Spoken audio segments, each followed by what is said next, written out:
한국 사회가 극복해야 될 것은 수입의 격차의 양극화뿐만 아니라 사실은 가상의 양극화도 한국 사회가 안고 있는 어려운 부분입니다. 그래서 아까 박명희 교수님 발표 중에 그 굉장히 인상적인 것 중에 하나는 외국 국가들의 정치 연합에 대한 이야기가 서로 굉장히 오늘 새롭게 귀에 들어오는 내용 중에 하나였습니다. 그래서 우리도 그동안에 우선 연립정권 이런 식으로 표현하면은 뭔가 허약하고 억지로 만들어진 뭔가 잘못된 정치 체제처럼 느꼈는데 오히려 아까 그것이 각 영역별로 최고의 팀들이 모일 수 있는 방법이 될 수 있다는 것이 인상적인 이야기였던 것 같은데 오늘 저희가 각 영역별로 최고의 팀을 토론자로 모셨습니다. 그래서 일단 우리 충실대학교의 김선욱 교수님 정치 철학하셨고요.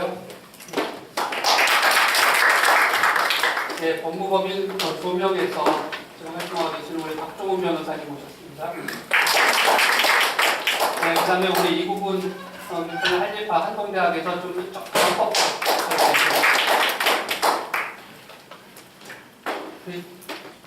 오늘 발제하시는 거 저희 순서대로 김선욱 교수님부터 부탁을 올리도록 하겠습니다.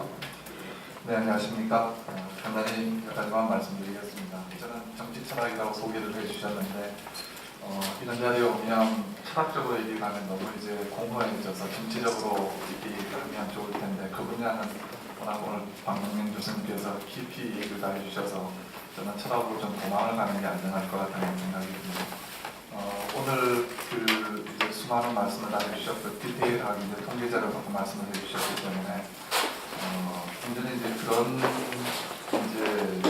우리가 한마디로 한국 사회에서 굉장히 빈도의 격차감을 갖고 그러면서 목을 향해서 이렇게 달려가는 그런 사회 속에서 이렇게 격차가 높으니까 죽으라고 이제 법만 바라봐야지만 인간 다음 잘못할 수가 있기 때문에 결국은 세월호가 저렇게 돼도 일단은 나부터 살아야 되겠고 안에 사람이 지느냐가 중요한 게 아니라 지금 화물 숫자를 좀 조작을 해가지고 저 문제를 이제 보험 처리를 해야 되겠다는 그 생각이 먼저 머리에 돌아가는 게 그야말로 한국 사회에서는 인간답게 사는 방법이겠다라고 판단을 할 수밖에 없는 그런 구조적이 있지 않나 그런 생각이 더 숫자로 확인이 되었던 것 같습니다.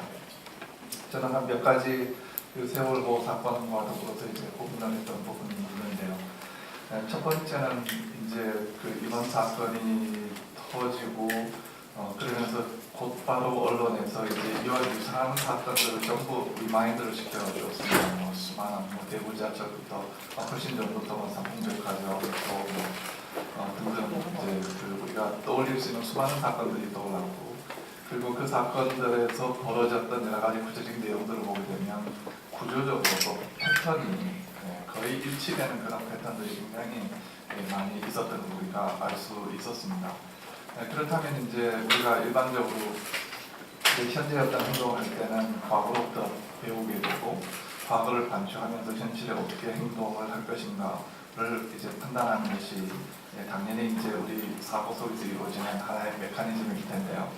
문제는 오늘과 같은 상황에서 과거로부터의 경험이 전혀 작동하지 않았다. 다시 말해서 과거로부터 배우는 그런 메커니즘이 지금 작동하지 않았다라고 하는 것이 곧바로 우리가 이제 생각할 수가 있는 그런 그림입니다. 그런데 조금 더 이렇게 생각을 해보게 되면 우리한테 과거로부터 배워서 현재 적용하는 메커니즘이 작용하는 게 아닌 것이 아니라 반대로 오히려 더 심한 것이 그와 같이 과거로부터 배워서 현재 적용하려고 하지 못하게 하는 과거를 들여다보지 못하게 하고 과거로부터 배우지 못하게 하려는 그런 메커니즘이 강하게 우리 사회 속에 작동하지 한 것이 아니냐 그런 생각이 들었습니다. 다시 말하면 우리가 이제 과거를 돌아볼 때 과거 속에는 우리가 추상선택에서 볼 것이 아니라 과거 속에는 모든 경험들이 다 들어있는데요. 그 과거로부터 무언가를 찾아내고 들여다보고 분석하고 그것을 오늘에 되살려서 그것이 반복해서는 안 되겠다라고 하는 노력이 이루어지는 순간 굉장히 피해를 본다고 생각하고 불리하다라고 생각하는 이제 그런 사고방식이나 또는 그런 세력들이 이제 있다라고 얘기를 하는 것이 더 맞지 않겠느냐. 이제 박명희 교수님께서 분석하셨던 그런 여러 가지 이제 현실들을 말씀하시는데 이제 가끔씩 이제 말씀하셨습니다만은 이제 그와 같은 세력을 만들어내고 조장하고 추구하는 그런 세력들이 있고요. 이제 그와 같은 세력들, 이제 이 세력이라고 제가 특정한 무슨 정당이라든가 몇몇 인물을 중심으로 한 그것을 지금 말씀드리는 것이 아니라 물론 그것도 포함이 되겠지만 포괄적으로 한국 사회가 지향하는 지향성과도 이제 연관이 되는 부분이 되겠습니다. 그래서 그런 의미에서 세력이라는 말씀 좀 받아주시고요. 그래서 이제 그런 기업을 방해하는 세력, 이것이 이제 우리가 극복해야 될 것이 아니냐. 그리고 매번 반복하는 또 나오는 얘기지만 이제야말로 정말 우리의 기억을 이제 되살리고 또 과거로부터 배우는 그와 같은 제도, 그와 같은 정책을 이제 추구하고 만들어내는 것이 우리가 우선적으로 좀 노력을 기울여야 될 부분이 아니겠는가 그런 생각을 했습니다. 두 번째로 이제 대통령직에 대한 이야기입니다. 대통령직이 우리가 이제 대통령을 바라볼 때 일반 시민의 관점에서 보면 한편으로는 이제 국가의 상징이라고 하는 개념으로 우리가 접근하게 되고 그래서 감히 이제 훼손을 하지 않으려는 그래서 대통령에 대한 어떤 모욕적인 언사나 액션 같은 것들은 곧 국가와 또 심지어는 자기 자신에 대한 모욕이 될 수 있다라고 생각되는 그런 의미에서의 어떤 상징으로서의 대통령직과 하나의 국가라고 하는 기능의 정점에서 다시 말하면 기능을 대표하는 존재로서 이제 대통령직을 우리가 바라보는 이 두 개의 관점이 혼란이 되어 있고 그것이 이제 한편이 작동될 때는 다른 쪽이 이제 억압을 하는 그런 방식으로 우리가 대통령에 대한 이중적인 태도가 있지 않겠나 싶습니다. 그래서 우리가 이제 이 부분에서 우리 지금 제왕적 대통령제가 가지고 있는 문제점을 얘기할 때 결국은 이 상징으로서의 어떤 부분과 기능으로서의 대통령 이 두 부분을 좀 적극적으로 분리를 할 필요가 있지 않겠느냐 그런 생각을 좀 해봤고요. 그다음 이제 세 번째로 미국과 연관이 됩니다만은 지금 우리가 이제 대통령에 대해서 대통령 그리고 이제 국가와 정부가 하고 있는 일과 관련해서 우리가 사용하고 있는 소위 정치적 용어 수로의 많은 점들이 굉장히 어떤 과거의 권위주의적이거나 또는 권력 정치적인 조금 다른 말로 하면 수직적인 어떤 지배 정치적인 그런 언어가 지배적이지 않느냐. 간단히 예를 들어서 말씀드리면 우리가 정부라고 하는 단어는 대단히 중립적으로 받아들일 수 있는 단어인데 정부는 영어로 government고요. 그럼 government가 하는 일은 governing,을 하는 거지 않습니까? 이 governing,을 한다고 했을 때 그 governing,을 우리가 우리말로 번역하면 뭐가 되느냐 그러면 난감해 보입니다. 왜냐하면 우리가 사전을 찾아보면 governing,은 통치하는거든요. 그러면 정부가 하는 일이 통치하는 일입니까? 이렇게 물어보게 되면 우리가 이제 정부의 역할, 대통령의 역할을 생각했을 때 상당히 민주적이고 수평적이고 평등적인 이제 사고를 하다가 어느 순간에 어떤 단어를 만나게 되면 이제 그게 벽에 부딪혀 버리는 그런 일들이 있는 것 같습니다. 우리가 rule이라는 단어로 그렇고요, 또 govern이라는 단어로 그렇고, 그래서 우리가 일상적으로 쓰고 있는 정치적인 언어가 이제 수직적 권력 관계를 이게 묘사하는 언어들이 사실은 대부분이었고 그것이 이제 수평적인 좀 더 평등을 이제 표현한 그런 언어로 바뀌어야 되지 않겠느냐. 그 작업들이 좀 이루어지지 않으면 우리의 언어에서부터 시작해서 우리의 제도까지 그것이 평등성을 이제 구현하는 데는 상당히 장애로 작용되지 않겠느냐 하는 생각을 이번에 조금 강하게 좀 해보았습니다. 물론 이제 이 작업은 제 자신부터가 노력을 해야 될 부분이라고 생각이 듭니다. 끝으로 지금 대통령 담화도 나오고 있습니다만은 이제 우리가 다 느끼다시피 구조의 변화 또는 책임자 문책 이런 것이 실제로 문제 해결은 아니지 않느냐. 다시 말하면 그런 것은 사실 리더십 이론책을 보더라도 제 학교에서 이제 그런 리더십 강의를 하는데 이번 사건 나기 전에도 문제책을 보니까 리더십이 해야 될 일 중에 하나가 어떤 일들이 잘못된 일들이 벌어지면 리더가 책임을 지고 능력이 실제로 본인의 잘못이 아니라도 상징적으로 이렇게 물러나게 함으로써 이제 사람들의 마음을 다스리게 하는 그런 기능들이 있고 그래서 그런 일들을 지금도 이제 해야 되겠고 하겠죠. 그런데 그런 어떤 책임자 문책 내지는 구조 개혁 변화 이것이 실제 문제 해결과는 거리가 있는 것이기 때문에 자칫 이제 이런 걸로 인해서 우리 시민들이 착시 효과에 빠진다. 문제가 정말 해결된 것처럼 착각하게 만드는데 그 착각에 빠지지 않으려면 우리가 시민사회에서 이 문제를 해결하는 방법이 무엇이다라는 연구를 우리 스스로 좀 하고, 그것이 최선의 대답은 아니겠지만 그 관점에서 실제로 정부나 조직에서 구조에서 하는 것을 대비시켜서 명료하게 또 체계적으로 장기적으로 지켜보는 그런 일들은 좀 해야 되지 않겠는가 하는 그런 생각을 좀 말씀드리고 싶습니다. 끝으로 이제 저기 아까 박명 교수님 말씀과 연관해서 좀 전에부터 들었던 생각인데, 우리가 이제 그 해방 이후에 헌법을 만들고 지금까지의 남한의 역사, 그리고 이제 한반도 전체 역사를 보게 되면 남북한을 포함해서 정치사를 보게 되면 우리가 어떤 중요한 문제에 있어서 합의를 통해서 문제를 해결해본 경험이 정말 없다. 헌법을 만드는 것부터 시작을 해서 그 남북이 가지는 어떤 이데올로기적인 것도 그렇고요. 중요한 문제에 있어서 합의로 결정을 내리고 해본 경험이 정말 없었던 것 같아요. 이런 경험을 전혀 해보지 않은 우리가 과연 무엇을 어디서부터 이런 경험들을 조금씩 해볼 수 있을지 좀 저는 그 점에서 좀 난감한 그런 생각이 들 때가 있었습니다. 혹시 기회가 되시면 그 말씀을 좀 박 선생님께 여쭤보시죠. 드리겠습니다. 감사합니다. 예, 감사합니다. 이어서 박종훈 변호사님 말씀 듣겠습니다. 네, 사실 제가 이제 토론에 여러 차례 가보는데 발제문을 읽어보지도 않고 토론을 하라고 하는 토론은 처음인 것 같습니다. 되게 당황스럽고요. 월요일날 박근혜 대통령께서 그 국가대교 개도를 말씀하시는데 우리 박문인 교수님 말씀에 비하면 진짜 이거는 제발에 필요한 생각이 듭니다.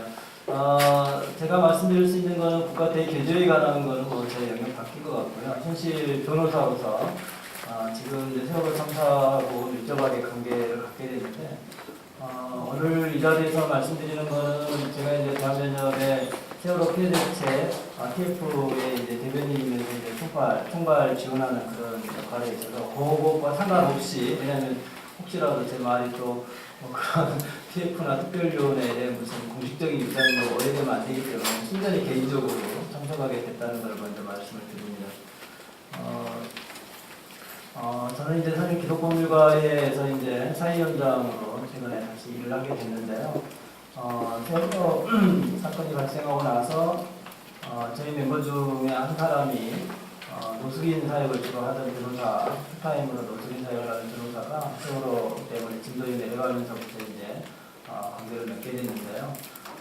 저희가 그 대한변협에서 되게 보수적인 그 사실 특색을 가지고 있는 것은 맞는데 그분들조차도 이런 일은 이제 변협 차원에서 법률 지원을 꼭 해야 된다라고 의견이 모아져서 그 TFT를 만들게 되고 그 TF 내에서 이제 각 그 임무단체, 민변 여성 변호사의, 교육변호사의, 청년 변호사의 이런 임무단체에 그런 그 활동을 했던 사람들을 중심으로 좀 대표성을 띈 사람을 파견해달라고 해서 제가 이제 거기에 파견돼서 이제 지난 며칠간 일을 하게 됐던 거면서 세월호 관련해서는 이제 안산이나 각 이제 가족 그 대표단들이 이제 전국의 일반 희생자들이나 이제 특히 이제 그 생명과 관계없이 물적 피해만 입은 분들은 전국에 흩어져 있는데요.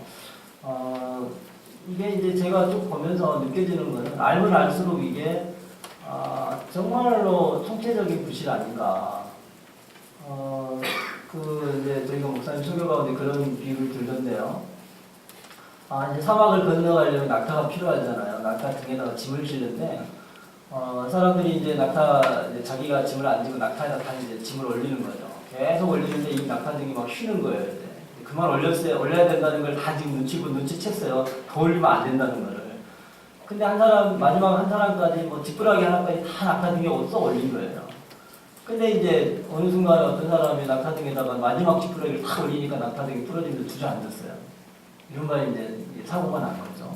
그리고 사람들이 마지막에 낙타 등에 그 지푸라기 하나 올린 그 사람 보고 너가 이거 낙타 다 부러뜨렸지, 네가 잘못한 거야 라고 말을 한다는 거죠.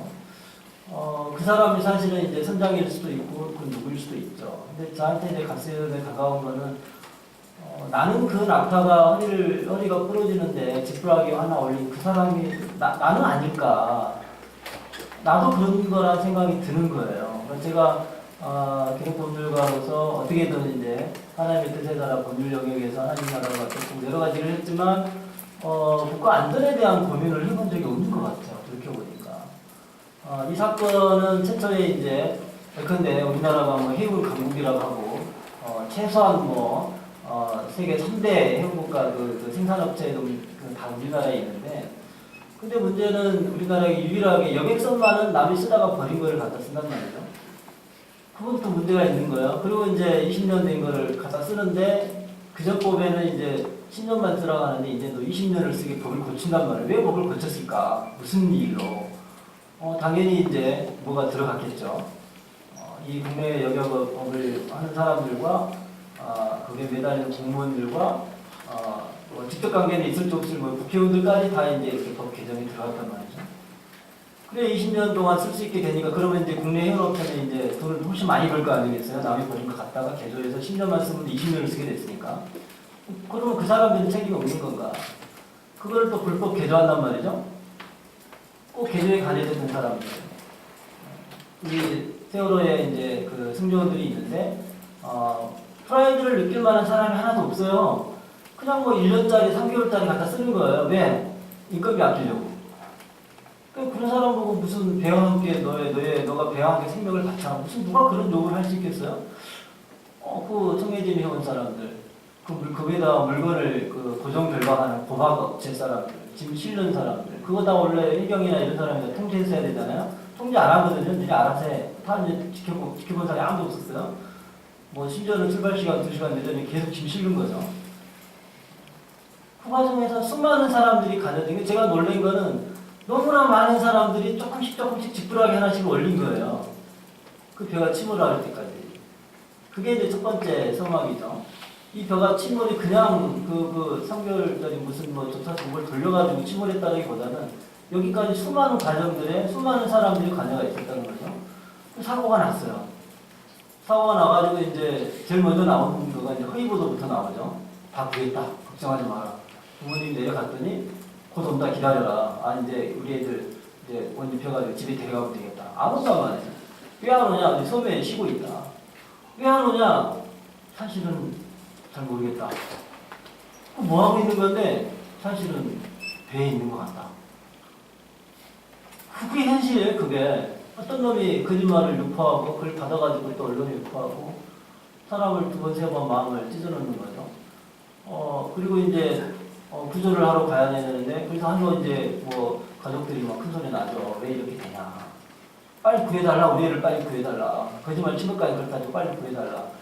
지금 항공기 몇 대가 뜨고 배가 몇 척이 도움됐다. 금방 구할 것들을 말한단 말이죠. 현장에 이야기가 나오죠. 배가 뱅뱅 돌기만 해도 한 사람도 거기 가서 구하는 사람이 없다. 처음에 뛰어다닌 사람은 구하고 그냥 다 철수하는 거예요. 뱅뱅 도는 거예요. 그러니까 가족들이 미치지 않겠어요? 거의? 저 같으면 거의 그냥 난리 났을 것 같아요. 그런 현실이 지난 한 달 넘게 온 겁니다. 누구의 잘못인가? 저는 저한테는 잘못이 있다고 생각이 돼요. 그래서 저는 이제 일에 관여하게 된 것 중에 하나가, 물론 이제 다음에는 요청해서도 하지만 저도 죄책감이 들더라고요. 저는 그동안에 뭘 했나. 기독법률가로서 법제도 같았고 장애인 문제 같았고 이재동 여러 가지 한 것 같은데, 이런 사건을 발생시키는 과정에 지푸라기 하나 올린 사람이 나도 아닌가라는 생각이 강하게 들었습니다. 그래서 저는 사실은 이 사건 지금 한 2주 정도 좀 했고, 지난 금요일날 겨우 이제 가족분들도 이제 좀 여러 생각들이 좀 차이가 있을 수 있어요. 생존하신 분이 계시고, 이미 이제 희생자 가족분들, 이미 이제 자녀나 그 일반 친척들이 이제 사망하신 거죠. 그래도 이제 우리 이제 그 표현을 데려왔다고 그래요. 그 말은 이제 시신이 인양돼서 장례를 치르는 가족이 있고, 아직도 16가정은 진도 체육관 평로강에 있는 거죠. 기다리는 거죠. 언제 우리 애가 오나. 이 세 그룹의 느낌들이 다 다른 거죠. 생존한 사람들은 살아난 게 너무 기쁘지만 이렇게 아직도 희생되고 실종한 사람 생각하면 아무 말도 하기 못, 가슴이 맥히는 상황이고, 희생자들은 어쨌든 간에 그래도 내가 얘를 만났다, 데려왔다. 그러나 그 아픔이 계속되고 있고 실종자 가족은 애를 데려오지도 못한 죄송합니다. 그 각 그룹마다 이제 다른 사정들이 있고 지금 평모강에 저희 이제 그 후배 변호사가 내려가서 이제 워낙 힘들어 하시니까 이제 법률전도 하고 현장 대응도 하는데 그분들이 월요일날 큰 충격을 받았어요. 그래서 저는 도대체 이 대통령을 보좌하는 사람들이 어떤 사람들인지 이해가 안 가요. 분명히 그 전에 여러 차례 성명 나갔고 면담까지 했고 뭐가 중요하고 지금 유가족이 뭐를 원하는지 다 이야기했는데도 성명에 실종자와 생존자를 위한 말은 한마디 없어요. 대통령이 뭐 대통령복 뭐 잠수복 입고 가서 구해달라는 건 아니고 사실 못 구할 수 있다는 것도 다 알잖아요. 다 이렇게 그냥 못 할 수 있다는 걸 아는데도 그래도 대통령께서 좀 책임감 있게 내가 어떻게든 내가 진짜 내가 진짜 한 사람이라도 버리지 않고 다 구할 그 의지를 좀 표명하기를 원했는데 그런 의지 없고 생존자들은 지금 트라우마 때문에 너무 힘들어하고 정부에서 이제 일시적으로 이제 트라우마 센터를 구성해서 하고 있는데 그 효과가 아직 미미하죠. 이제 뭐 한 달밖에 안 돼요. 그런 상황 속에서 너무 힘들어하고 정신적으로 죽어가고 있는데 그런 이야기 없고 그러니까 이제 버림받았다는 생각을 하죠. 근데 제가 이분들을 만나보니까요 진짜 그냥 평범한 서민인 거예요. 한 예로 이제 청와대 앞에 이제 그 KBS 국장이 뭘 말을 잘못해서 청와대까지 가게 됐잖아요. 보도국장 와서 사과할 거를 기대하고 있는데 보도국장은 사과를 안 하고 뭐 이렇게 본부장이 이렇게 데리고 딱 와서 이제 이러니까 사과는 안 되고 싸움이 벌어지고 청와대 KBS에 가게 되고 금방 나와서 사과할 것 같지 않으니까 또 청와대까지 가게 되고 면담 요구하게 되고 그 현장에 제가 이제 갔는데요. 시민단체에서 이제 물도 좀 공급하고 막 이렇게 모자도 떼약볕이니까 이렇게 공급을 했어요. 근데 그 모자 색깔이 노란색이었어요. 종이가 노란색 그 종이 캡이었는데요.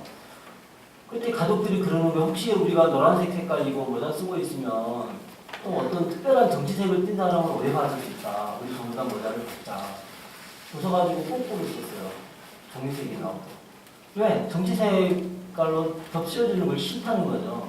그러니까 우리 누구 편도 아니다. 심지어는 시민단체 중에 이제 조금 이제 격지적으로 대통령 하야를 요구하는 사람도 있지만, 우리는 대통령 하야 이거 관심사 바뀌고, 오늘 어떻게 하면 한 명이라도 시순으로라도 더 수색해서 구제될 수 있을 것인가, 향후에 다시는 이런 일이 없도록 하려면 어떻게 될 것인가, 우리 아들, 딸들의 죽음이 그냥 말 그대로 진짜 무의미한 죽음이 아니라 이 한국사의 경종을 일으켜서 다시는 이런 일이 없도록 하게 하려면 우리가 어떻게 해야 되는가. 그런 발언들이 있다는 걸 제가 너무 절실하게 느꼈거든요. 그리고 이제 다들 아시는 이야기지만 그런 환경 속에서 이게 지금 제대로 된 삶을 살 수 있겠습니까? 저는 이제 어떻게 하면 이분들이 자기 자신과의 화해, 죄책감이죠, 죄책감. 내가 돈이 없어가지고 우리 아들, 딸을 비행기 태워서 제주도를 못 보내고 인천에서 배를 태워서 제주도를 보내야 되는 그런 상황이잖아요. 자기하고 화해를 못하는 거예요. 내가 돈을 좀 안산시 다 먹으라는 게 좀 가난한 동네잖아요. 돈이 있었으면 비행기 태워서 말했으면 이런 사고 없을 텐데 시작해가지고 온갖 가지 죄책감, 가족끼리 서로 그런 어려운 친구들과의 관계, 그 모든 관계들이 막 쪼개져가는 상황 속에서 어떻게 하면 이분들의 마음을 사랑을 회복하게 하고 화해하게 하고 세상과 치유하게 하고 교육 당국과 화해하게 할 건가. 그게 이제 첫 번째가 가장 중요시하게 되는 제 개인적인 과제예요. 어떻게든 그분들끼리 싸우지 않도록 어떻게든 좀 올바른 방향을 갖도록 돕는 게 지금 있는 것 같고, 두 번째는 정말 다시 이거는 뭐 통일이 돼도 똑같은 사건이 나올 수 있어요. 이런 일이 벌어지지 않으면 어떻게 해야 되는 건가. 그거에 대해서 이제 법제도 개선에 대한 이야기를 계속 고민하고 있고, 세 번째는 교황이 그런 말씀을 하셨나요? 이번 사건을 통해서 좀 우리 국민이 전체적으로 성찰하고 각성하는 시간들이 좀 필요하지 않을까. 우리 그렇잖아요. 세월호 참사 보면서 공무원 요구하면서 자기는 또 자기 사업하면 또 돈 갖고 갔잖아요. 몰래 접대하잖아요. 쥐뿔나게 하나 얻잖아요. 그거에 대해서는 자기 반성을 못 하잖아요. 그런 시간을 좀 전체적으로 특히 우리 이제 종교를 가지신 특히 이제 크리스찬들이 좀 그런 생각을 가진 어떤 목사님이 이제 큰 교회하고 이야기하니까 큰 교회는 별로 관심 없다고 그랬다는 거 같더라고요. 그러니까 그런 어떤 그 출산으로서의 새로운 방향성을 찾아나가는 것이 꼭 필요하다. 그리고 저는 개인적으로 이제 이 법률가니까 이러한 과제들을 해결하려면 결국 이제 특별한 법을 통해서 해결할 수밖에 없다고 생각을 하고 지금 이제 과제를 첫째는 이제 정확한 진상 조사하고 원인을 규명하는 게 반드시 필요하다. 이거는 조사 대상의 성역도 필요 없고 투명하게 정보기관, 개인이 갖고 있는 모든 정보를 다 취합해서 목표가 누구를 그냥 잘못한 사람을 찾아내가지고 꼭 처벌하는 데만 있는 게 아니기 때문에 다시는 이런 일이 저발하지 않으려면 어떤 구조적인 개선이 필요한 건가 그거를 하기 위해서 진상조사 규명이 있어야 되고 두 번째는 그거를 통해서 책임자가 누군지를 분명히 밝혀내야 돼. 누가 잘못했는가는 알아야 될 거 아니에요. 본인들은 저는 민영사 처벌에 별로 관심 없고요. 본인들이 그 지위에 있는 사람들이 특별히 그 개인이 아니더라도 그 지위에 있는 사람들이 각성할 시간이 필요하고 세 번째는 피해자들에 대한 이제 구조가 필요하죠. 피해나 배상 같은 것도 해야 되고 또 이제 이 헛된 희생이 되지 않도록 지금 가족들은 그런 논의도 하고 있어요. 다시는 우리 아들딸 후배들이 다시 이런 일을 당하지 않도록 무슨 안전 교육 같은 거를 그런 걸 좀 만들고 여러 가지 아이디어가 있는데요. 마지막으로는 향후에 이런 일이 재발하지 않으려면 어떠한 시스템이나 제도 개선이나 마인드를 가져야 될 것인가에 대해서 그 조사를 진상규명을 하는 그 위원회에서 보고서를 채택하고 거기서 멈추면 안 된다. 우리가 과거에 무슨 페리오 진상조사 열심히 하고 백서 발견하고 발표하면 땡이에요. 그 다음부터 아무것도 영향을 끼치지 못해요. 그래서 제가 생각하는 건 9.1위원회 같은 경우에 사례를 볼 때 그런 진상규명을 해가지고 원인이 밝혀지면 결과 보고서를 저는 국회에서 채택을 해야 된다고 생각을 하거든요. 국회에서 채택을 하고 정부가 그걸 인정해주고 거기에 나와 있는 방법들에 대해서 국회에서 법을 개정해야 되면 개정하고 제정해야 되면 제정하고 행정부에서 시스템이나 여러 가지를 개혁하면 개혁하고 또 그거에 맡기면 또 안 되니까 모니터링을 계속 해가지고 실제로 그대로 개선을 하고 있는가 1차 안 하고 있으면 경고하고 2차 안 하면 징계도 하고 3차 안 되면 진짜 정부하고 해서 무슨 불가리를 하더라도 실제로 국가 정부 전체가 좀 이렇게 제대로 이번 기회에는 바뀌어가는 모습을 꼭 보고 싶다. 그런 소망을 갖고 있습니다. 저는 국가 전체의 궤도에 대해서는 너무 제가 역량이 미약하기 때문에 세월호 관련해서만 몇 가지 말씀을 드렸습니다. 감사합니다. 네, 감사합니다. 이공훈 교수님 말씀 듣겠습니다. 네. 두 교수님께서 조금 혼자께서 조금 앞에 박사님 박명희 교수님 발자국으로 조금 거리가 있는 말씀을 하셨어요. 저는 헌법변호 하는 사람이라 교수님 발제에 조금 제가 보태거나 그런 하는 방식으로 해야 될 것 같습니다. 제가 애가 넷인데요. 애 넷이 다 10대입니다. 4월 16일 이후에 대한민국에 10대의 자녀를 두고 있는 아빠 엄마들이 굉장히 힘들었을 거라고 생각합니다. 저는 사고가 일어난 것 자체는 문제가 많지만 사고가 사회에 없었던 것도 아니고 일어난 건 어쩔 수 없다 그런 생각을 합니다. 솔직히 그렇게 생각합니다. 근데 정말 힘들게는요. 사고 난 이후에 일이 벌어지는 어떤 현상들, 뭔가 거짓말과 뭔가 뻥튀기와 실제로는 아무도 현장에서 누군가를 돕고 있지 않으면서 다 그렇게 보이려고만 하는 옆에 의사 선생님이 계신다면 의사로 치면 사람이 지금 사고가 나서 응급실에 실려왔는데 바이탈을 잡을 생각은 안 하고 왜 나한테 이거 시키느냐고 병원비는 누가 낼 거냐 하거나 전혀 엉뚱한 소리들만 잔뜩 하고 있는 그런 거.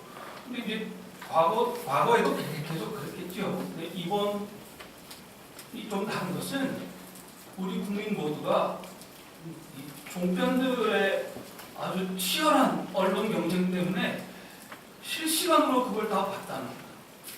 나중에 종편들이 이렇게 해서는 안 되겠구나. 그래서 이제 통제를 하고 좀 이렇게 안 하려고 했어요. 근데 그때는 이미 늦어가지고요.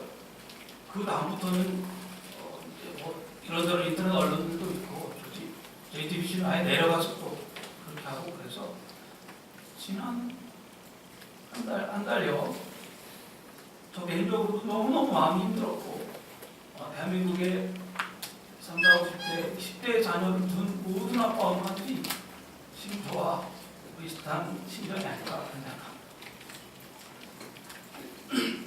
제 속에서 그 어떤 분노를 만나는데요. 이 분노가 가는 방향이 한 가지가 있습니다.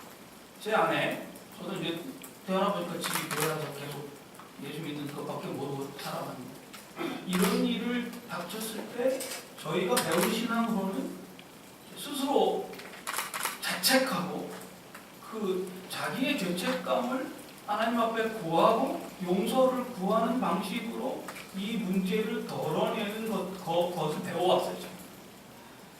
근데 솔직히 말씀드려서 저는 이번엔 그렇게 하고 싶지 않습니다. 죄책감이 없는 건 아닌데 그걸 그렇게 쉽게 덜어내버리고 싶지 않습니다. 또 다른 방법이 하나 있죠. 희생양을 정해서 그 희생양을 잡아가지고 그에게 우리 그 죄책을 다 씌우고 그걸로 문제를 매듭 짓는 방식으로도 가능한데, 그것도 가능하면 안 하고 싶어요. 충실한 이 죄책감과 분노를 그냥 좀 여기 머물러 있고 싶은 생각이 있습니다. 저는 대한민국의 저 같은 그 지금 젊은 부모들이 유가족들과 함께 움직였다고 생각합니다. 근데 재밌는 것은 그 사람들이 뭔가 막힐 때, 잘 안 될 때, 또 거짓말을 하고 또 이상한 말을 할 때 청와대로 갔어요. 실제로 진도 나를 건너려고도 했고, 나중에는 진짜 청와대에 가서, 이게 좀 딴 얘기인데요. 청와대 앞에 그 새벽에 그분들이 오셨으면 자다가, 나라님이라는 사람이 자다가라도 깨서 나와야 한다. 나와서 지금 있는 대로 모시고 따뜻한 차라도 대접하는 게 도리예요. 어디 그분들을 그 앞에다가 그렇게 해두는 것 자체가 사람이 할 짓이 아니다 하는 생각이 솔직히 있습니다. 그건 좀 다른 얘기입니다. 공부하는 사람으로서 제가 관심 있는 부분은 왜 그 사람들이 대통령에게 찾아가려고 했다. 왜 자꾸 대통령을 만나려고 하는가? 대통령이 호소하려고 하는가?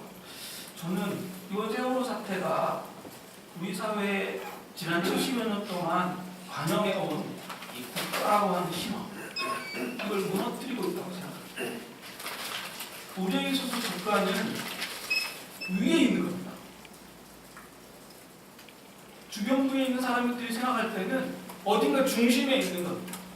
그리고 상징적으로 그 위에 있는 중심에 대통령이 있는 겁니다.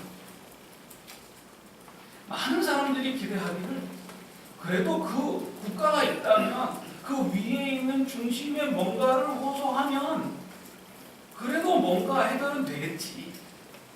그런 기대를 갖고 있다고 생각합니다. 지난 70년 동안 우리 사회를 이끌어온 거 저는 비상의 논리라고 생각해요. 비상의 논리. 그게 뭐 저 경제 개발을 위해서든 북한과의 대결을 위해서든 뭐든 지금은 비상이니까 시키는 대로 제발 해라. 그러면 나중에 다 보상해주구만. 아까 우리 박 교수님 말씀하신 박정희 씨의 논리의 핵심은 그거라고 생각합니다. 그런데 이번 일에는 그 위에 있는 중심이 우리 애가 죽어가는데 아무것도 하지 못한다. 저는 우리 모두가 보는 앞에서 대한민국이 그동안 이끌어온 국가라는 신화가 해체되었다고 생각합니다.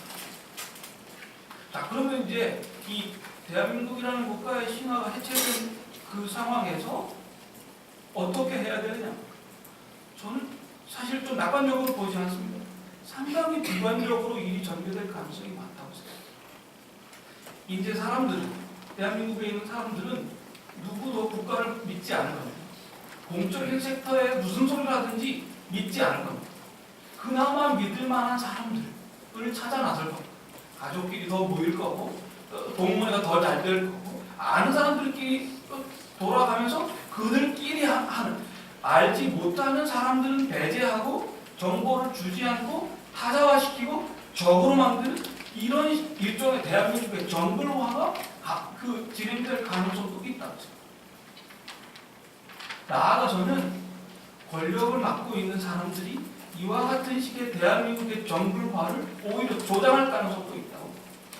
여러 가지 형태, 이제 북한 얘기만, 북한만이 공포의 근원이 아닌 게 분명해졌지 않습니까? 네? 사회 곳곳에 여러 가지 공포거리들이 있다는 게 분명해졌지 않습니까? 저는 포항에 사는데요. 저희 사는 포항의 아래 위로 원전이 20몇 개가 있어요. 이게 언제 어떻게 될지 모른다. 이런 공포를 다 갖고 있게 되지 않습니까? 그러면 어떻게 되겠습니까? 사람들이 지하철을 안 타요. 그나마 안전하게 보이는 어떤 지역의 집값은 올라갈 거고, 거기 있는 사람들이 같은 교회를 다닐 거고, 그 사람들끼리만 혼인할 거고, 사회가 훨씬 더 파편화될 가능성이 있고, 권력이 오히려 그걸 활용할 가능성도 있다고 생각합니다. 이게 말대로 공포사회입니다. 그 방향으로 갈 가능성이 있다. 지금 아무도 그 말씀을 안 하시는데요. 저는 상당히 좀 위험하겠습니다. 그리 가서는 안 된다는 말씀이고요. 저는 오늘 박 교수님께서 그 말씀 조금 더 세게 해주셨으면 좋았는데, 공포사회로 가서는 안 된다는 걸 전제로 그럼 어떻게 해야 되느냐. 제가 한두 가지만 좀 보태고 저는 마치겠습니다. 저는 그래서 우리가 지금 기대할 것은 강한 국가가, 강한 척하는 국가가 그래도 있다는 겁니다.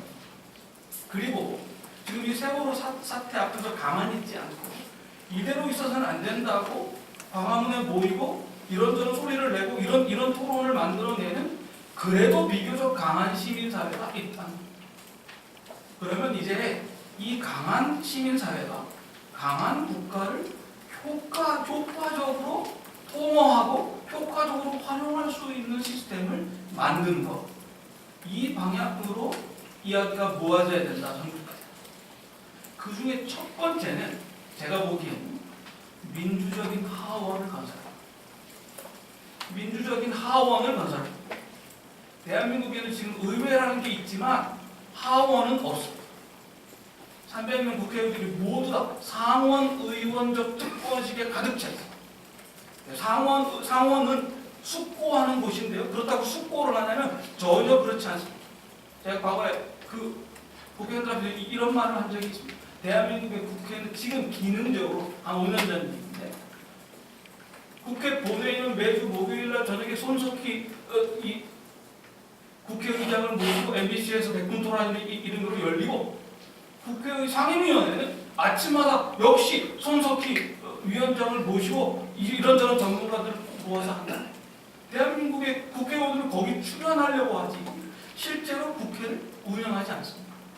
저는 적어도 450명에서 500명 수준으로 우리가 내는 세금을 전혀 손대지 않고도 이거 분명히 할 수 있습니다. 세비를 3분의 2로 깎고요. 보좌관 5명 주거나 2명이나 3명만 주면 충분히 이룰 수 있다고 생각합니다. 세 사람이, 새로운 세력이 하원 의원이라는 이름으로 정치의 영역에 성큼 들어가야 적어도 한 200명, 300명 되는 새로운 힘에 의해서 모든 것이 바뀔 수 있다. 그런 생각합니다. 장모님 교수님도 그렇게 들어가시는 게 좋겠다는 생각을 해요. 그렇게 해서 시민의 정치의 중심이 민주적 하원이라고 하는 것이 분명히 하고 나면 저는 과감하게 지방 분권해야 합니다. 지금 이번에도 보셨지만 우리 국가가 이렇게 굼뜨고 못 움직이는 이유는 너무 많은 일을 하고 있기 때문에 과감하게 광역 정부가 할 수 있는 일, 기초 정부가 할 수 있는 일을 그리로 주어야 합니다. 헌법을 개정해서라도 광역 정부에 일정한 수준의 입법권, 법률을 만들 수 있는 권한을 부여하는 것이 옳다고 생각합니다. 대통령과 국무총리의 관계에 있어서도 저는 우리 스스로 대통령에 의해서 통치당하는 이와 같은 어떤 멘탈리티가 왕조 국가의 멘탈리티라고 하는 것을 인정하고, 대통령은 우리 국가의 연속성을 상징하는 어르신을 모시는 자리로 만들고, 실제의 정치의 중심은 의회 과반수의 지지를 받는 이 총리가, 수상이 연립 정권을 이끄는 방식으로 담당한다고 하는 의원 내각제적인 그런 멘탈리티를 빨리 만들어가는 것이 좋겠다, 그런 생각. 물론 우리 현실에 있어서 지금 이게 헌법을 바꿔야 되는 문제가 있기 때문에 상당히 어렵습니다만, 저 개인 헌법 해석으로는 현재의 헌법 해석으로도, 현재 헌법을 두고도 충분히 이렇게 운영할 여지가 있다고 생각합니다.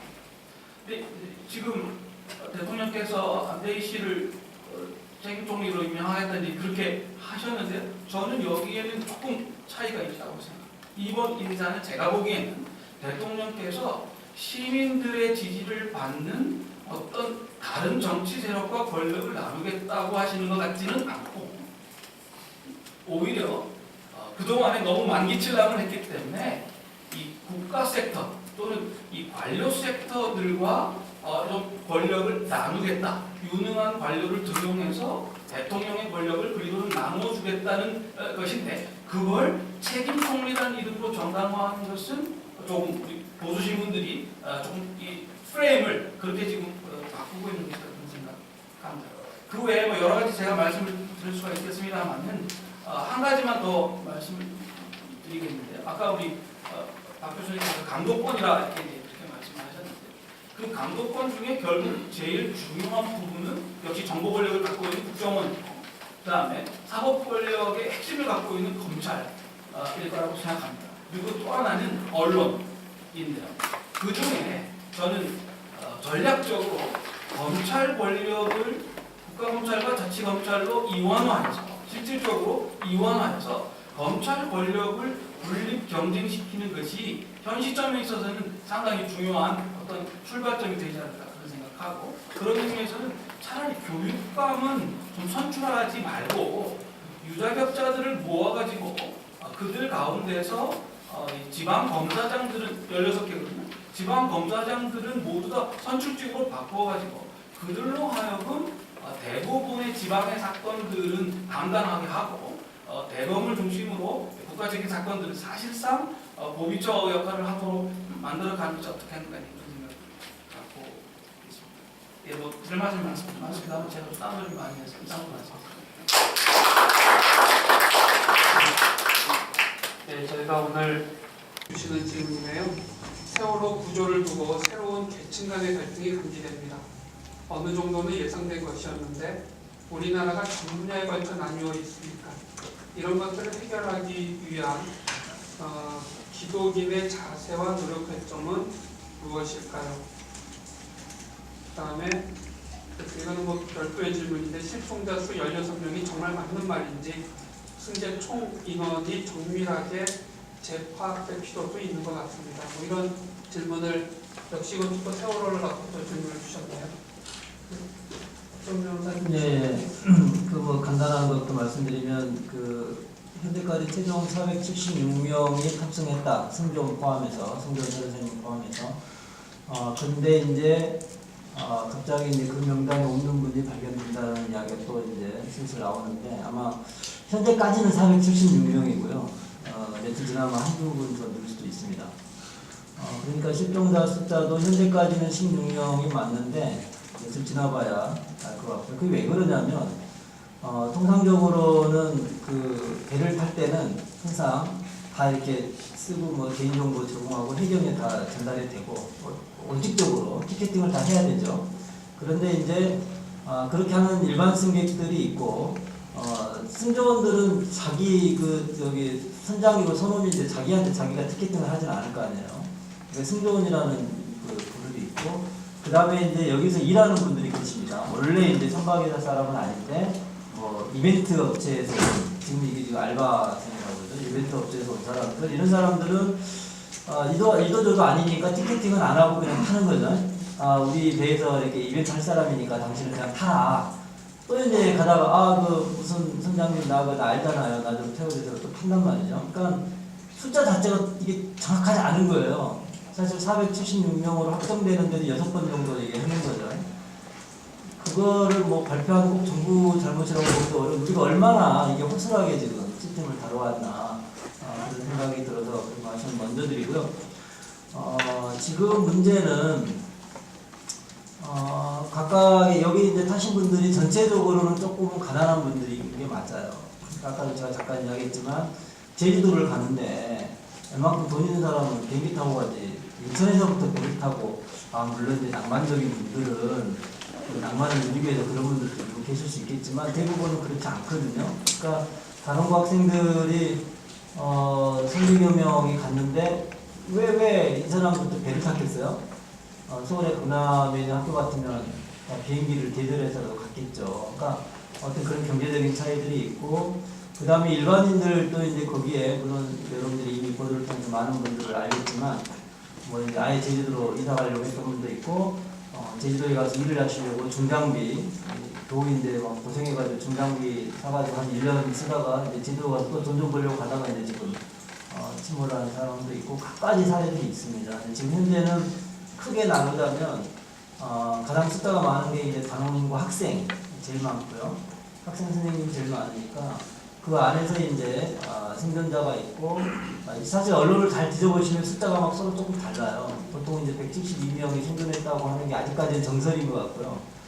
제가 정설이라고 할 때는 이게 확실한지에 대해서 확실히 없기 때문에 정설이 175명까지 드는 사람도 있지만 172명이 맞는 것 같고요. 그리고 이제 나머지 희생자와 실종자인데 대부분은 단원고 학생 2학년이 많기 때문에 그분들이 이제 세월호 사고 희생자, 실종자, 생존자 및 가족대책위원회라고 하는 가장 큰 단체가 지금 구성되어 있고 안산에 마스터디움에 이제 사무실이 있고요.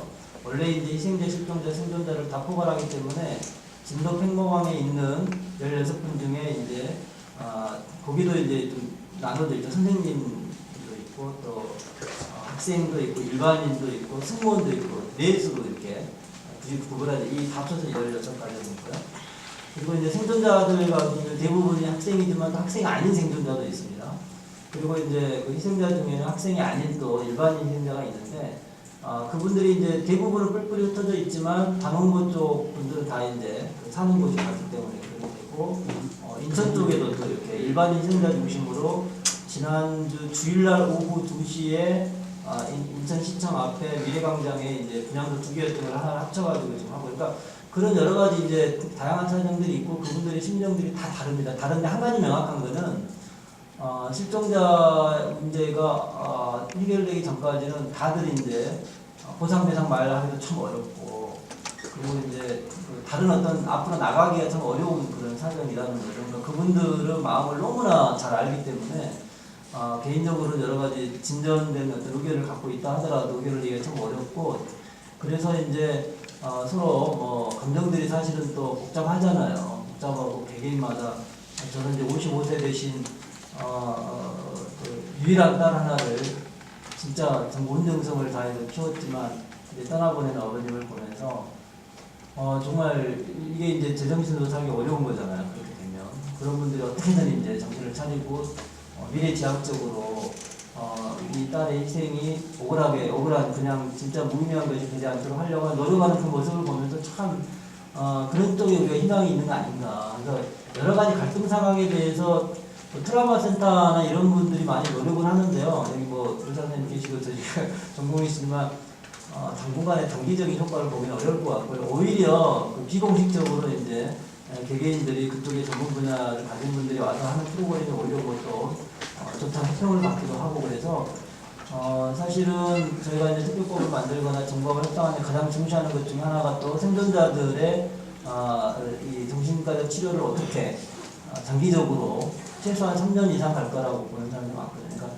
어떻게 할 건가에 대한 고민들을 하고 있는데 그보다 먼저 저는 현장에서 이제 그런 이해관계의 충돌이나 감정의 충돌이 있을 때 크리스찬에서 어떻게 그거를 잘 이렇게 달래드리면서 특히 이제 뭐 생존자나 희생자 간에 실종자 간의 다툼이 있을 때 어떻게 잘 조절을 해드릴 것인가를 가지고 있는데 그거는 상황마다 너무 막 다양한 모습이 나타나기 때문에 저도 뭐 사실 거의 반 상담 전문가가 되어가는 거 아닌가 싶을 정도로 노력은 하고 있지만 그게 쉽지는 않고 거의 날마다 사실 여러 가지 복잡한 일이 발생하기 때문에 결국은 이제 전문가 팀들하고 저희가 같이 결합해서 문제를 해결하는 방법들을 요즘에 강구를 하고 있습니다. 진행형이기 때문에 제가 정답을 드리기는 어려울 것 같습니다.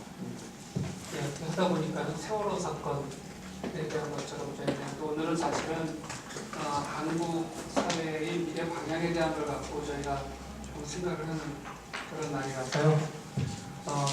그냥 아까 우리 말씀 주신 것처럼 이런 거대한 물론 개인적이거나 사회적인 큰 트라우마가 있을 때는 그것에 대한 치유적인 접근이 보통 세 가지 방향으로 됩니다. 우선 첫째는 정신의학적이거나 심리적인 측면에서의 접근이 있습니다.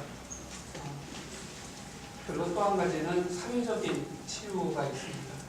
예를 들면은 이 자체를 아예 무시하고 침묵하는 방법을 택하는 곳도 많습니다.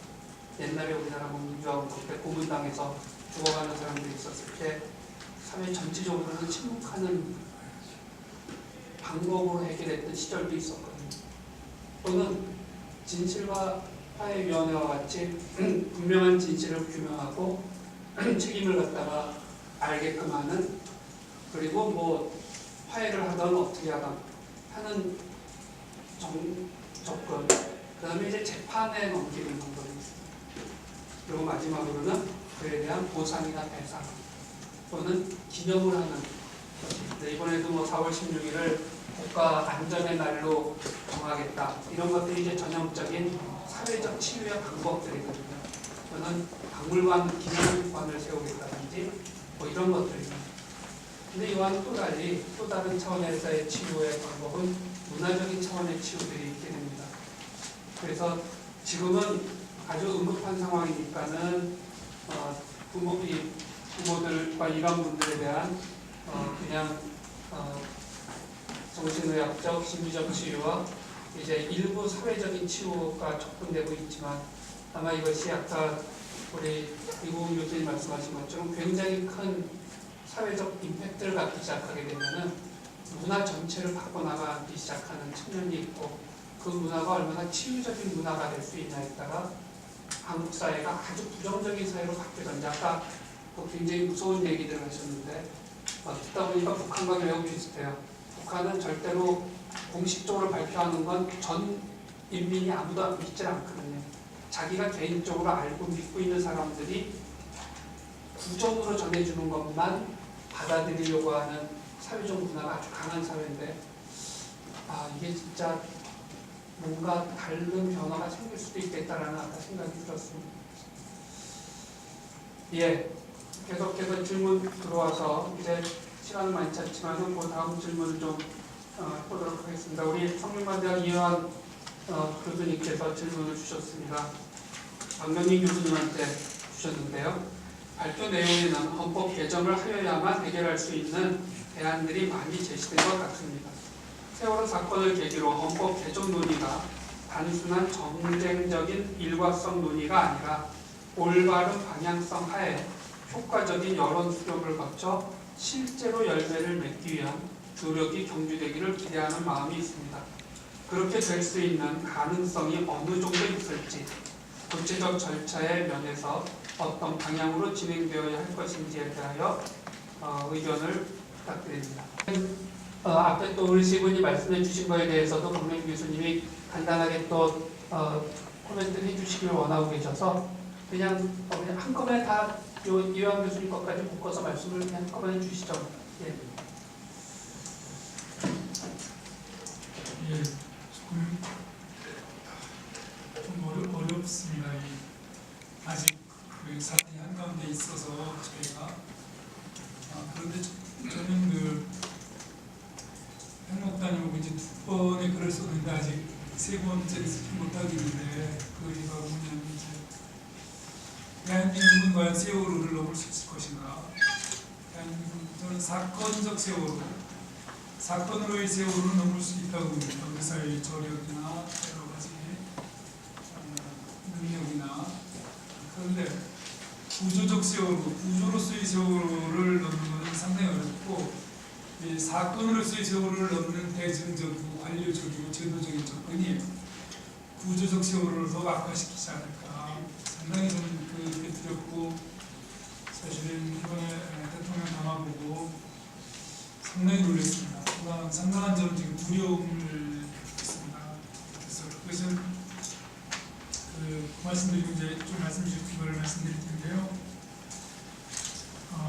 그것만 말씀드려보면 모든 국민은 대통령으로부터 해법을 기대하거나 대통령의 어떤 역할을 기대하는데 이 부분 선생님 저랑 전적으로 말씀드릴 것 같은데 제도나 기구나 인맥으로서의 머신 제 중창으로 제도나 기구로서의 국가는 살아있는데 공공성의 역할이나 정신, 능력으로서의 국가는 죽은 이 참혹한 현실에 대해서 상당히 저는 이 팽목한다는 말씀인데 국민들의 대통령을 바라보고 대통령은 현장으로부터 이탈하려고 하는 대통령 착 빠져나가고 하는 요즘 이제 언론들이 좀 받고 있어요. 제가 포고 정치하는 그거 정책이 지금 한단부에서 포고하고 야단 보통하고 찍어 누르고 이것이 지속되는 한 국가의 정상화는 상당히 어렵다고 봅니다. 대통령 현장에 있는데도 국가가 작동하지 않았던 상당히 면밀하게 헌법학자나 여러 정책들이 점검을 해서 앞으로 다시 이런 국민 생명의 집단 위기에 직면했을 때에 대통령의 신속한 판단과 대응, 적절한 역할에 대해서 주어지자면 상당히 정밀한 조사가 있어야 된다고 생각합니다. 이거는 언론인들이 많으셔서 자세히 말씀드리기 어렵습니다. 그래서 그 국가만 문제냐? 그 교회도 아마 이게 본인들 자신의 방문, 본인들이 기업 이상 권력과 물질에 찌들어 있는 것은 회개하지 않고 아마 이단 문제로 교회 비판과 권력 비판이 연결될까봐 대형교회 중심으로 지금 상당한 작업에 들어가 있는 것을 저는 목사님들이 늘 전화를 주셔서 통곡하세요. 이거 정말 쓰셔야 되는 거 아닙니까? 한 번 더. 이거 어떻게 이럴 수가 있습니까? 심지어 목사라는 분들이 왜 이럽니까 정말. 본인장 함께 옳지 않고 남장 함께 옳지 않고 왜 머리된 자를 이렇게 이럴 수 있습니까? 상당히 목사님이 힘들어하세요 지금. 언론 지금 방송 내부에서 붕괴되고 있다시피 이런 데도 불구하고 교육 대학의 침묵에서 말씀을 드릴 수가 없잖아요 진짜로. 학생들이 죽었는데 교사와 대학 교사들이 이게 정말 저는 우리나라 언론과 대학이 제정신인지 저 스스로 정치 이건 본질을 말씀드려야 되겠습니다. 영웅은 공공영역에서 쓰던 영어입니다. 영웅은 프레지던트 이런 거 다. 근데 지금은 스타를 우리가 영웅으로 알아요. 빌 게이츠나 스티브 인류 역사는 부자는 아무도 기억하지 않아요. 굉장히 중요한 거지. 홍메로스 때부터 공자 부자는 아무도 기억하지 않아요. 정신이나 안보나 정치나 문화나 예술 공공영역. 그런데 우리나라를 지금 보십시오. 인류가 계속 배제해왔던 것, 경제인을 대통령까지 시켰어요. 경제인이 민주화되면 출마했었고 이제 경제인 1, 2등 후보를 하고 있어요. 유럽의 역사는 경제를 정치에서 배제하는 역사예요. 경제는 사적인 총학에서 사익을 위해서 했던 사람. 근데 어떻게 됐습니까? 경제인 미국 대통령 처음 시켰다가 바로 공항으로 갔어요. 우리 경제인 대통령 시켰다가 어떻게 됐습니까? 태국 보십시오. 이태리 경제인 대통령 총리 시켰다가 지금 연임 완전히 삼류국가가 됐어요. 이거는 공공영역을 다뤄보지 않은 국민들이 그들을 기대하는 이게 그냥 스타를 영웅으로 알고 있고 빌 게이츠나 스티브 잡스 이런 사람들 우리나라도 마찬가지고 이제 대통령까지 했고 정주영, 문국현, 김우준 출마하는 정우준, 안철수, 정몽준, MB 이거 일관된 현상이 있습니다. 여기는 왜 유럽 2, 300년 동안 경제인들을 정치에 절대로 배제시켰는지 상당히 중요한 문제인데 근데 이게 우리는 지금 이제 정치까지 다 이제 지배적인 패러다임으로 돼 있고 뭐 지구단계적인 기총 전체를 막 아무것도 모르면서 정말 대화해 보니까 이건 너무 심각한 상황인데 그냥 뭐 정치 평화, 뭐 정치 조롱, 정치 배제, 기업 재벌과 기업과 대언론과 보수 종교, 뭐 시민단체 물리면 다 우린 줄 알고 퀄리티의 문제, 정치의 문제를 죽이고 되는 게 없는데 다 기업과 똑같이 돼 있으니까 이거는 좀 저희가 그래서 이거를 우리가 국민의 대통령을 바라고 대통령은 그룹도 이탈하는 유체 이탈을 포함해서 이 불행한 평행 상황이 접점이 만들어지지 않으면 상당한 위기에 직면할 거라고 이거는 지나가고요. 네, 저는 오랫동안 국회나 현직이나 대통령들하고 헌법 개정 문제에 상당히 많이 논의했고 저는 이론을 별로 좋아하지 않습니다. 열심히 공부합니다만 저는 체험은 훨씬 중요합니다. 제가 헌법 개혁을 조금 강하게 여러 언론과 국회를 묶어서 밀어붙였던 것은 퇴임한 대통령들이 전부 하나같이 인터뷰할 때마다 이 헌법은 안 된다는 얘기를 진보 보수 똑같이 얘기하는 걸 듣고 이거는 상당히 중요하다. 상당히 중요하다. 그래서 자세히 인터뷰를 했더니 너무나 동일한 얘기들을 많이 하셨어요. 그리고 현행 헌법은 헌법 개정해봤자 자기들은 적용을 받지 않는데도 하나같이 개혁을 해야 된다는 얘기를 하는 걸 보고서 상당히 깊이 인터뷰를 했더니 거기서 나오는 것이 이 헌법에서는 대통령은 전부를 가졌다가 아무것도 할 수 없는 위치로 급전직해야 된다. 전부를 가졌을 때는 모든 걸 할 수 있으니까 실수를 많이 하고 후반부에 가서는 아무것도 할 수 없어가지고 장관도 안 하고 청와대는 더 안 들어오고 그래서 그때 만들어낸 용어가 제가 이제 현재 권력과 미래 권력 지금은 일반 용어가 됐죠. 그래서 이제 미래 권력을 추진하는 여당은 절대로 대통령을 도와주지 않고 거리를 두고 여러 가지. 그래서 저는 이해한 것은 또 이제 오랫동안 법조계를 이슈에서 같이 좀 저를 도와서 헌법 개정을 해야지만 해결할 수 있는 문제는 개정을 하는데 저희들이 좀 힘을 모아보고 안 해도 될 수 있는 거는 좀 안 해도 되는. 근데 국회의원들은 여러 차례 같이 대화를 해보고 토론했지만 헌법 개정의 필요성을 느끼는데 문제가 상당히 중요한 게 있습니다. 현임 대통령보다 더 큰 벽이 뭐냐면요. 저는 현임 대통령 임기 초반에 하지 않으면 개헌이 절대 안 된다고 느낀 게 대통령 후보급이 되는 분들이 반대를 해요. 이분들이 평소에는 개헌을 주장하더라도 자기가 대통령 후보로 올라가기 시작하면 이게 바뀌기 시작해요. 네? 그때부터는 이 헌법에서 이게 정권을 이루고 싶어요. 그래가지고 이거는 현임 대통령이 초반에 하지 않는 한 불가능하다고 생각합니다. 그리고 그건 상당히 중요한 함의를 담는다고 생각하거든요.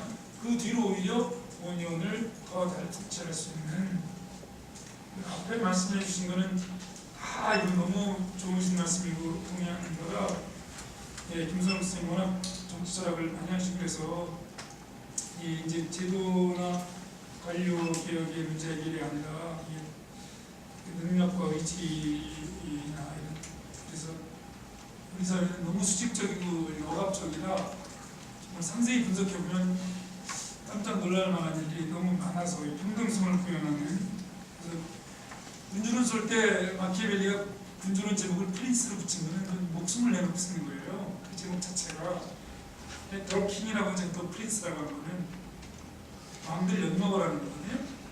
왕 제일 정면 부장하는 그 제목이 프린스가 프리머스 카페라라는 뜻이에요. 나중에 교황들이 이거 다 판금시키고 왕들이 이거 죽이려고 했던 게 최고의 능력자가 왕이 되게 된다는 뜻이에요. 프리머스, 프라임.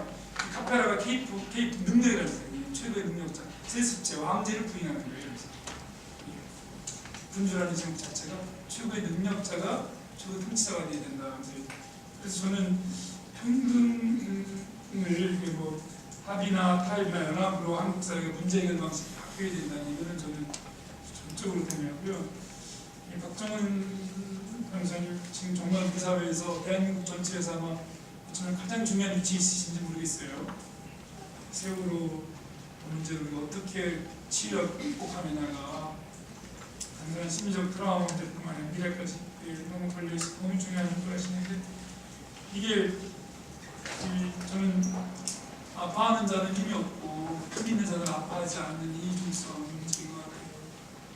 아파하는 자들은 정말 통곡하는 자들은 힘이 없고 힘 있는 자들은 통곡하지 않는. 그래서 이걸 어떻게 저희가 넘어설 거냐 하는 게 정 변호사님 말씀드려서 참 너무 좋은 말씀이 많으셔서. 근데 하여튼 사건이라는 게 뭐 그냥 터지는 사건이라는 이벤트라는 자체가 이 이벤트 안에 있는 게 터져나온다는 뜻이거든요. 이는 밖으로 터진다는 거고 벤트는 안에 뭉쳐 있는 거라는 뜻이거든요. 그래서 이게 사건의 누적이 결국 체제이고 본질이 표현되는 건데, 정말 저희가 시민의 입장에서는 여러 번 느꼈습니다. 저는 사건 초기에 바로 저는 단원고등학교 가서 느꼈고, 단원고와 임시분향소가 걸어서 10분도 안 걸려요. 그 첫날 등교하는 학생들이 제가 어떻게 갔는지 모르겠어요. 이 똑같은 교복인데 이 아이들은 걸어가고 여기는 영정 그 모습을 보면서 힘들어가지고,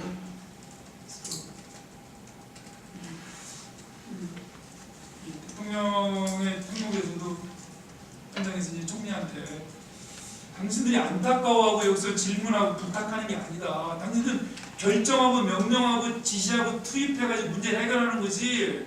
총리 당신이 여기 와가지고 이럴 때가 아니다. 제가 그냥 울분에 터져가지고 그냥, 아니 여기서 지금 당신들이 묻고 여기서 지금 자문하고 이럴 때가 아니다. 지금 당신은 공직이다. 뭐 하는 거냐 이게. 전쟁 때 이렇게 묻고 다닐 거냐. 어? 대통령 이거저거 묻고. 그래서 제가 정말 폭발할 뻔했어요. 정말 경찰청 해경 막 그냥 얼마나 소리 질렀는지 몰라요. 제가 결정하고 투입하고 명령하라고 국민들이 세금 준 건데 지금 뭐 하고 있는 거냐. 막 국민들 못 알아듣는 어떻게 해요. 대통령이 다녀가서 똑같이 자문구하고 계속 상황 파악하고 다니고 그냥. 이 부분 선생님 저희한테 아르헨티가 잘못 소개되어 있어서 이국 선생님 말씀에 아주 좀 100% 동감합니다.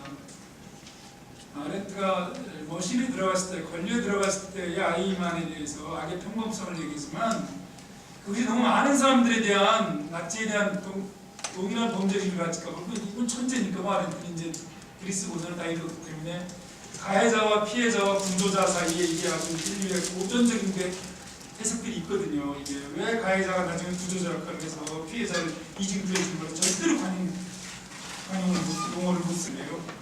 우리는 아무도 아이만이 아니라 같이 아파하고 슬퍼하고 공감을 느끼는 것이 우리가 이거에 인류로서의 공감이지, 나치나 아이만에서 죄책감을 느꼈다가는 절대로 우리는 이걸 넘어설 수 없고, 우리는 단호하게 얘기해요. 아이만이 그렇죠. 우리는 아무도 아이만이 아니다.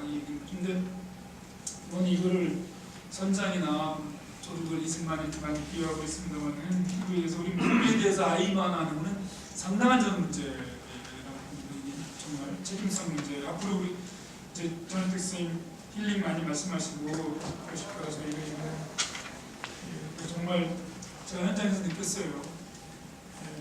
대통령이나 가족들한테 막지 마세요. 그냥 청와대로 오세요. 왜 이 말씀을 하지 않는지. 비 맞으면서 몇 킬로를 같이 걸으면서 분통이 터져가지고 정말 왜 그 말씀 안 하시는지. 새벽에 나오면 되거든요. 그냥 이분 선생님 말씀이 너무 공감하고요. 예, 마치겠습니다. 그거는 여기 있었기 때문에 제가 발제를 이분 선생님 말씀하기, 저는 국회를 키우는 대신 국가원과 국민은 평민원이라고 그 그림이고 민주적 가원이고 너무 공감하는 말씀입니다. 대신 검찰을 한 말씀 드릴 필요가 있을 것 같아요. 검사들하고 일을 몇 번 국가보안 페이지 때문에 구성주의 사건 때문에 3개월 동안 싸우고 그러면서 제가 이 기소독점권은 반드시 폐지해야 되겠다. 검찰의 만악의 근원이 기소독점권이고, 두 번째가 왜 검찰만 왜 삼진아웃죄나 hun명평가법원에서 3번 연속 만약에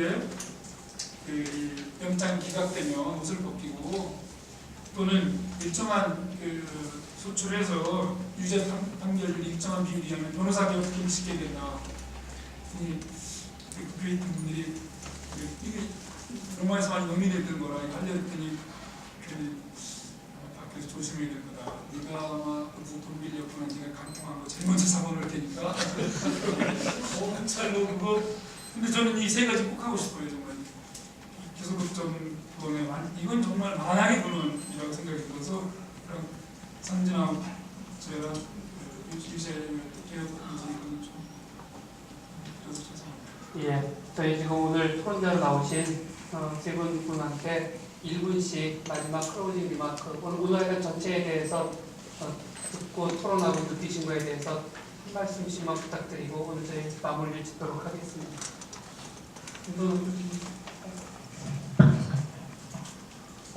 뭐 드릴 말씀인데 박 교수님 책 빨리 나왔으면 좋겠습니다. 열심히 사보고 아마 또 많이 사서 돌려야 될 것 같습니다. 기대하겠습니다.